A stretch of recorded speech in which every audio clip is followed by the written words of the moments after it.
राधे राधे भक्तगण। कल हम कथा में सुने थे लक्ष्मण जी शबरी मैया की बेर प्रेम से नहीं खाए थे तो मूर्छित अवस्था में खाना पड़ा और कैसे मूर्छित हो गए थे, बेहोश हो गए थे, हम कल सुने। तो आज शबरी मैया की कथा सुनते हैं। शबरी मैया बहुत प्रेम से राम जी को बेर खिला रहे हैं और राम जी भी खूब प्रेम से शबरी मैया की बेर खा रहे हैं। और इधर आश्रम में जब संतो महात्मा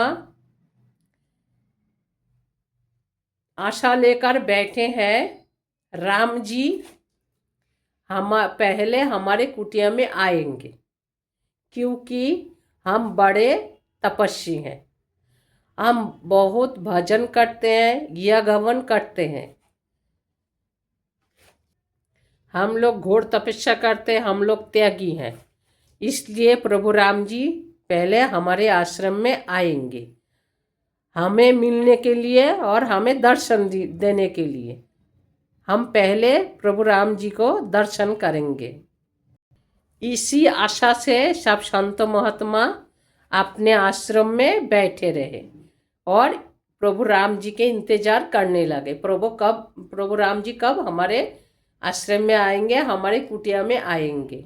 लेकिन जब सुने राम जी तो शबरी के कुटिया में चले गए, तब तो सब साधु संत लोग दुखित होकर सोचने लगे और बोलने लगे जैसे भगवान श्री कृष्ण दुर्योधन के द्वारा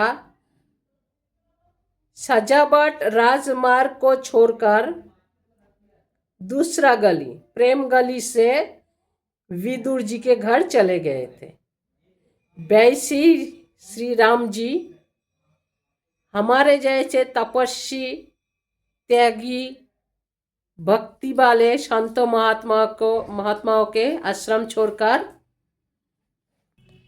भीलनी जाति शबरी की कुटिया में चले गए। यह सब चिंता करके सोचकर साधु संत लोग खूब दुखित होने लगे। तब ऋषि साधु संत लोग विचार करने लगे, अरे यह शबरी तो पहले मातंग जी की शिष्य बने और उनका स्थान कब्जा कर लिए और अब भगवान राम जी को भी वश कर लिए। भक्तों तो भगवान को भक्ति प्रेम भाव द्वारा वश करते हैं और भगवान भी भक्तों के भक्ति भाव में वशीभूत हो जाते हैं। लेकिन हमारे शबरी मैया सोचती है हमारे पास तो कुछ भी नहीं है, ना तो संतों जैसे विद्या है, ना बुद्धि है, ना तप है, ना बल है, कुछ भी नहीं है। लेकिन शबरी मैया के पास एक चीज थी, वह है अनमोल भक्ति भाव और प्रेम, निर्मल मन। इसलिए बोलते हैं निर्मल मन जन सो मोहि पावा, मोहि कपट छल छिद्र न भावा। अर्थात जिसका मन निर्मल होता है, मल रहित होता है, वह आनंद स्वरूप ईश्वर को प्राप्त कर सकते हैं, क्योंकि भगवान को छल कपट आदि दुर्गुण अच्छा नहीं लगता है। इसलिए जो अपना कल्याण करना चाहते हैं वह यह सब दुर्गुण से दूर रहे। व्यक्ति साधु वस्त्र से नहीं होता है, व्यक्ति साधु आचरण से होता है, व्यवहार से होता है। तो ऋषि लोग संतों सब सोचने लगे, आश्रम में बैठ के विचार करने लगे कि चलो अब हम लोग सब मिलकर शबरी के कुटिया में जाते हैं श्री राम जी को दर्शन करने के लिए।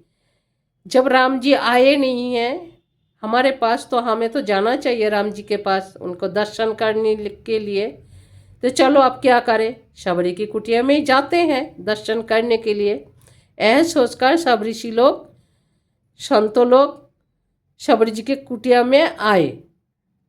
और और जब कुटिया में आए, उस राम जी को मिलने के पहले ही सब संतों लोग सोचने लगे, यह शबरी के जो पाप के कारण सरोवर का जल गंदा हो गया, सरोवर के जल में कीड़े पड़ गया, अशुद्ध हो गया, यह सब हम राम जी को सुनाएंगे, उनके पास शिकायत करेंगे, बोलेंगे शबरी के पाप के कारण सरोवर का जल गंदा हो गया। हम लोग सुनते हैं, मतलब संतों के मुंह से सुने हैं, नीचू पापियों को भी तीर्थ पवित्र कर देते हैं। मतलब जब हम गंगा में, यमुना जी में नहाते हैं, तीर्थों में नहाते हैं, प्रयागराज में नहाते हैं, तो पापियों को भी पवित्र कर देते हैं। लेकिन पाप के कारण तीर्थ अपवित्र होता है, ये हमने सुना नहीं।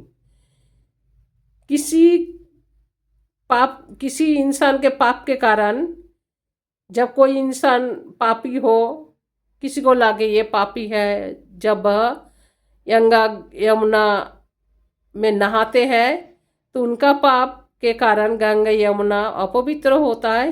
ये किसी ने सुना है क्या?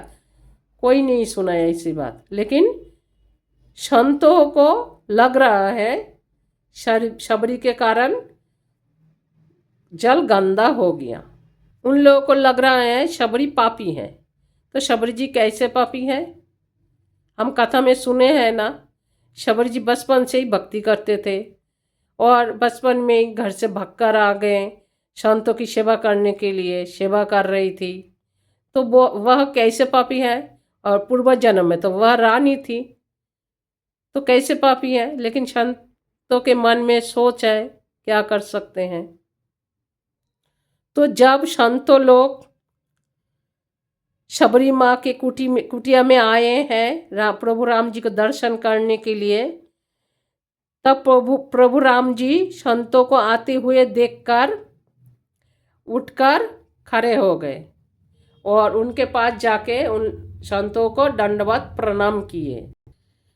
तब ऋषि लोग प्रभु राम जी को बोले, प्रभु हमारे सरोवर का जल गंदा हो गया, आप शुद्ध कर दीजिए।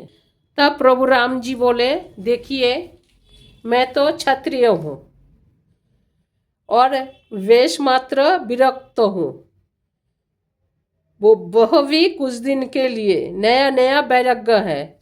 और आप लोग तो बहुत तपस्या करते हैं, बहुत यज्ञ हवन करते हैं, आप लोग ज्ञानी हैं, ब्राह्मण हैं। बहुत प्रशंसा करने लगे राम जी संतों के बारे में। आप लोगों की महिमा तो मेरे से भी ज़्यादा है, मैं तो कुछ भी नहीं हूँ, ना कुछ तपस्या करती हूँ, ना भक्ति करती हूँ, कुछ भी नहीं करती हूँ, सिर्फ जंगल जंगल घूम रही हूँ। अतएव मेरे से तो आप लोगों का महिमा ज़्यादा है।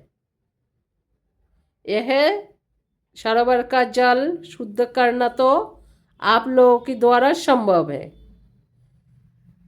और जब यह बात राम जी का इतने सारे प्रशंसा संतों लोग सुनने लगे, आप लोग तपस्वी है, आप लोग बहुत तपस्या करते हैं, भक्ति करते हैं, त्यागी है, तो संतों में से एक संतो यह सब बात सुनकर, प्रशंसा सुनकर फूलकर कुप्पा हो गए और सोचने लगे, राम जी तो सही बात बोल रहे हैं, यह बात तो हम पहले सोचे नहीं है, तो कब की सरोवर का जल शुद्ध हो जाता।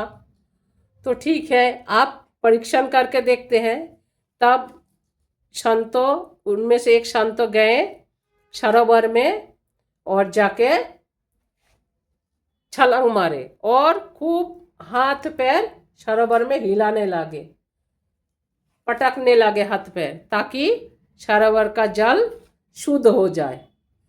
खूब देर तक सरोवर के जल में कूदते रहे, हाथ पैर पटकते रहे, हिलते रहे, डोलते रहे, लेकिन सरोवर का जल जैसा गंदा था वैसे ही गंदा है, कुछ भी पवित्रता नहीं हुआ। तब वह ऋषि लज्जित होकर सरोवर से निकाल कर आए और सब संतो महात्मा बोलने लगे राम जी से, हम लोग की द्वारा सरोवर का जल शुद्ध करना संभव नहीं है, प्रभु आप ही कुछ उपाय करिए ताकि सरोवर का जल शुद्ध हो जाए।